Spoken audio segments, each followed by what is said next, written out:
మేడ్చల్ జిల్లా బోడుప్పల్ గాయత్రి నగర్లో హిందూ సమ్మేళనం అంగరంగ వైభవంగా నిర్వహించారు. సనాతన ధర్మం సాంప్రదాయ విలువలను కాపాడనే లక్ష్యంతో ఈ కార్యక్రమాన్ని ఏర్పాటు చేశారు. ప్రముఖ హరికథ విద్వాంసులు ముప్పవరపు వెంకట సింహాచల శాస్త్రి, చిన్నంరాజు, పి లలితావాణి ముఖ్య అతిథులుగా హాజరయ్యారు.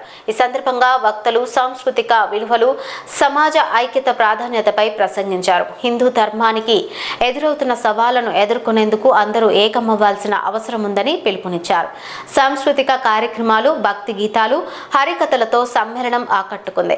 పెద్ద సంఖ్యలో భక్తులు, స్థానికులు పాల్గొని ఈ కార్యక్రమాన్ని విజయవంతం చేశారు. ఇవాళ బోడుప్పల్లోని గాయత్రి మాత యొక్క మందిరంలో విశ్వ హిందూ ధర్మ సమ్మేళనం ఇక్కడ ఉన్నటువంటి కాలనీ వాళ్ళ అందరి యొక్క సంయోజకత్వం చేత చాలా దివ్యంగా, భవ్యంగా జరుగుతూ ఉన్నది. అంటే ఇది హిందూ అంటే ఒక మతానికి సంబంధించింది అనేటువంటి ఒక అపబృధ చాలా మందిలో ఉంది. హిందూ మతం అనేటువంటిది ఎప్పుడూ కాదు. హిందూ ధర్మం అసలు హిందూ అని ఎందుకు అన్నారు? హింసాం దూషయతి హిందూ అన్నారు. ఎవరైతే హింసని దూషిస్తారో, ఎవరైతే హింసని ద్వేషిస్తారో దాన్నే హిందూ అని చెప్పారు పెద్దలు. అంటే హిందూ ధర్మం అంటే ఏమిటన్నారు? ప్రపంచం అంతా కళ్ళు తెరవనటువంటి రోజుల్లో భారతీయ సనాతన వైభవం సమస్త విశ్వానికి జగద్గురువుగా ప్రకాశించింది. ఈ ధర్మంలో గొప్పతనం ఏమిటి అన్నారు? ఎక్కడా ఎప్పుడు ఎవరి మీద దురాక్రమణలు కానీ, ఆక్రమణలు కానీ, ఒకరిని నాశనం చేసేటువంటి బుద్ధి కానీ, లక్షణం కానీ ఈ ధర్మానికి లేదు.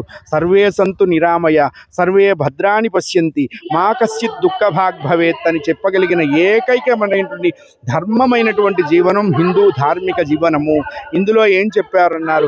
ప్రజలందరూ సంతోషంగా ఉండాలి, ప్రజలందరూ ధర్మంగా ఉండాలి, ప్రజలందరూ న్యాయంగా ఉండాలి, ప్రజలందరూ పరస్పర సహోదర భావంతో మెలిగితే వాళ్ళ దుఃఖాలు తీరిపోతాయి అనేటువంటి ఒక గ్లోబల్, దీనికి ఒక యూనివర్సల్కి ఇచ్చినటువంటి ఒక మంచి అడ్వైజ్ ఇది.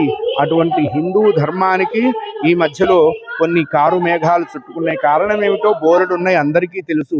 అన్నం తినేటువంటి ప్రతి వాళ్ళందరికీ ఇప్పుడు మనం ప్రత్యేకించి చెప్పాల్సినటువంటి అవసరం లేదు.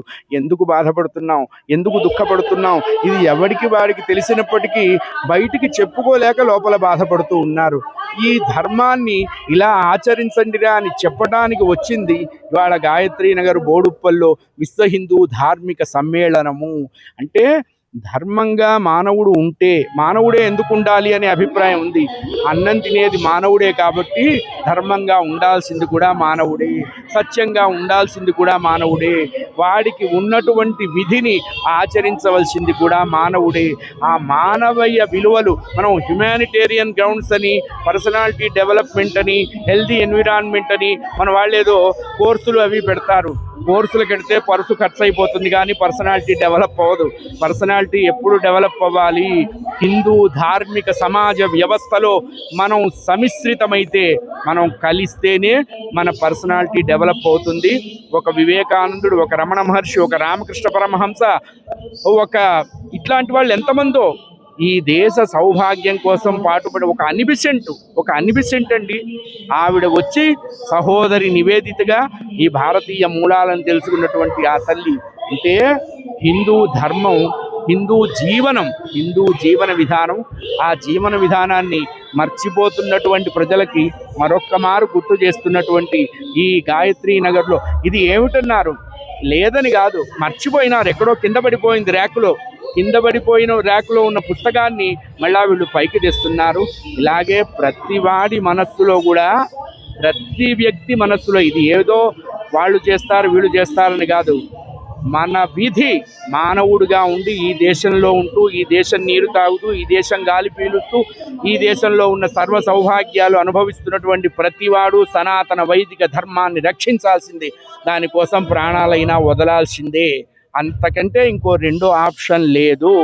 ఎందుకంటే మనకి ఏకైక సర్వ సౌలభ్యాలు అందించేటువంటి దేశం ప్రపంచంలో భారతదేశం ఒక్కటే. ఇంకే దేశంలో కూడా ఈ సౌలభ్యాలు లేవు, ఈ సౌకర్యాలు చచ్చినట్టు వాళ్ళు చెప్పినట్టు వినాల్సిందే. అలాంటి మన దేశం యొక్క ధర్మాన్ని వీళ్ళు ఇప్పుడు మనకు అందిస్తున్నారు. ఎంతో ఉత్కృష్టమైన కార్యక్రమం, ఎంతో కష్టపడి 5 నెలలు శ్రమించి ఈ కార్యక్రమానికి వాళ్ళు రూపురేఖలు తీసుకొచ్చారు. వాళ్ళకి నిజంగా ధన్యవాదాలు. పాల్గొనే అవకాశం కల్పించిన నాకు కూడా అనేక కృతజ్ఞతలు వాళ్ళకి తెలియజేసుకుంటూ ఈ చక్కని అవకాశం కల్పించినటువంటి భారత మాతకు మరొక్కసారి నమస్కరిస్తూ జై బోలో భారత్ మాతాకి జై. నమస్కారము. ఈరోజు మన 25 తారీఖు శనివారం రోజు ఒక మంచి సువర్ణ దినం. ఈరోజు మన ఒక హిందూ సమ్మేళనాన్ని బోడుపల్ గ్రామంలో గాయత్రి నగర్లో మన గట్కేసర్ మండల్ మేడ్చల్ మల్కాజ్గిరి డిస్టిక్లో ఇది కండక్ట్ చేస్తున్నాం. దీంట్లో ఒక 7 కాలనీ వాళ్ళు ప్రత్యేకంగా ముందు వచ్చి మనం అందరం హిందువులము, హిందూ ధర్మాన్ని గురించి, సనాతన ధర్మాన్ని గురించి, హిందూ ధర్మానికి సంస్కృతి గురించి, హిందూ దాని గురించి పాటించాలి అని ఏకంగా దీని గురించి ముందు వచ్చినారు.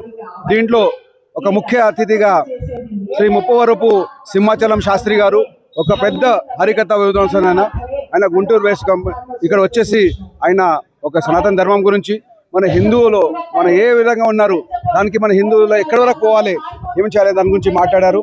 అదేవిధంగా శ్రీమతి డాక్టర్ పి లలితావాణి గారు ఒక మంచి ఆధ్యాత్మికులు. వాళ్ళు కూడా కేవలం ఒక స్త్రీ ధర్మానికి ఏ విధంగా పాటించాలి, స్త్రీల సనాతన గురించి మన పిల్లలకి ఏ విధంగా నేర్పించాలి చెప్పేసి ఈ కార్యక్రమానికి దాదాపు ఒక 600 నుంచి 700 జనాలు ఇక్కడ రావడం జరిగింది. మాకు అది చాలా గొప్పగా, ఒక హిందూ సమ్మేళనగా, ఒక హిందూ ఐక్యతంగా, ఒక హిందూ సంఘటన గురించి, హిందూ సంఘర్షణ గురించి చేస్తున్న కార్యక్రమం మేము అందరికీ. దీంట్లో ప్రతి ఒక్క కాలనీ ప్రెసిడెంట్ కానీ, ప్రతి ఒక్క కాలనీ సెక్రటరీ కానీ, అదేవిధంగా మన కమిటీలో ఒక పేరున ప్రెసిడెంట్ కానీ, సెక్రటరీ కానీ, జనరల్ సెక్రటరీస్ కానీ, ఎగ్జిక్యూటివ్ మెంబర్స్ కానీ, మహిళా మెంబర్స్ కానీ, వాళ్ళు కూడా ఒక 1 మంత్ నుంచి దాదాపు చాలా కష్టపడి ఈ కార్యక్రమం అందరూ దిగుంచారు. కాబట్టి ప్రతి ఒక్క ఆయనకి పేరున నేను ధన్యవాదాలు చెప్తున్నాను. ఈ కార్యక్రమము కేవలం మేము ఏం చేసినా కేవలం మీ ద్వారానే అది పబ్లిక్ వరకు పోతుంది. కాబట్టి నేను మీడియా మిత్రులకి మళ్ళీ నమస్కారం చేస్తున్నా. మీ మీడియా ద్వారా చేస్తున్న కార్యక్రమానికి, హిందూ గురించి చేస్తున్న కార్యక్రమానికి ప్రతి ఒక్క వ్యక్తి దగ్గర పోవాలని కోరుకుంటున్నాను. గాయత్రి మాత టెంపుల్లో జరుగుతున్న ఈ హిందూ సమ్మేళనానికి వచ్చిన ప్రతి హిందూ బంధువులందరికీ నేను హృదయపూర్వక అభినందన తెలియజేస్తున్నాను. ఇక్కడ ఈ హిందూ సమ్మేళనం అనేది ముఖ్యంగా జరుగుతుంది హిందువుల యొక్క ఐక్యతను చాటి చెప్పడం కోసం అని చెప్పేసి. హిందువులు ఎన్నో ప్రాబ్లమ్స్ ఫేస్ చేస్తున్నా కానీ కేవలం ఒక యూనిట్ అనేది లేకపోవడం వల్లనే ముఖ్యంగా ఇలాంటి ఐక్యతను చేర్పించడానికి కోసం కొన్ని సంఘాలుగా ఏర్పడి దీన్ని ఏర్పాటు చేయడం జరిగింది. దీంట్లో ప్రతి ఒక్కరూ తమ వంతు కృషి చేశారు. ముఖ్యంగా హిందువుల యొక్క ఐక్యత కోసం ఏది మొదలుపెట్టిన ఈ హిందూ సమ్మేళనం అనేది నిరంతరాయంగా హిందువుల యొక్క యూనిటీని పెంచే విధంగా జరగాలని నేను మనస్ఫూర్తిగా కోరుకుంటున్నాను. ఇక్కడ ఈ గాయత్రి నగర్ కాలనీలో ప్రతి శుక్రవారము ఏది పారాయణంతో పాటు హిందువుల యొక్క సనాతన ధర్మానికి సంబంధించిన విషయాలను కూడా చర్చించడం జరుగుతుంది. వాళ్ళకు హిందూ ధర్మంలోని ముఖ్య అంశాలను కూడా ప్రతి ఒక్కరు వాళ్ళ కుటుంబ సభ్యులకు తెలియజేసి వాళ్ళ ఫ్యామిలీ మెంబర్స్ని, వాళ్ళ పిల్లల్ని కూడా లవ్ జిహాద్ ప్లస్ ఇంకా వేరే ఇలాంటి మత మార్పులకు లోను కాకుండా వాళ్ళను మోటివేట్ చేయడం కూడా జరుగుతుంది.